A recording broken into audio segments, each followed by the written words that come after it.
This video is an easy intro to Lambda functions.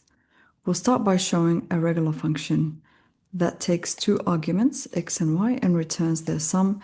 The name of the function is called add. Here we call the regular function by calling add and passing two values, 2 and 3. So that gives us the output regular function 5. So the results from this function call is actually 2 plus 3. Now we want to define the same logic, but as a lambda function. So what we'll do is first we'll use the keyword lambda. Now this keyword creates an anonymous function. Then we specify our parameters. In this case, we will do the same as what we've passed here. So our parameters are x and y, just like in a regular function. Then the colon here separates the parameters from the expression. So this is our expression.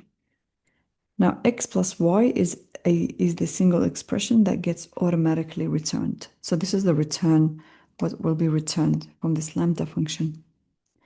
We then assign the lambda to a variable called add lambda. So this whole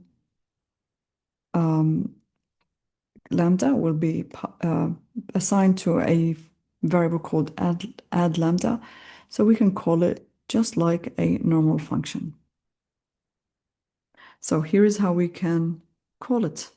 Basically, we just the name of the variable that holds the value from our lambda function expression, and passing in two values, 2 and 3, that will be copied into x and y and returning their sum. So that also gives us the value 5, which is 2 plus 3. The key takeaways is that lambda functions are used for short, simple operations. They must contain only one expression. They can't contain multiple statements, returns, or complex logic.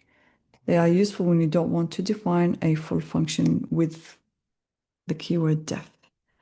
I hope this video was helpful to you, and I'll see you in the next one. Thank you.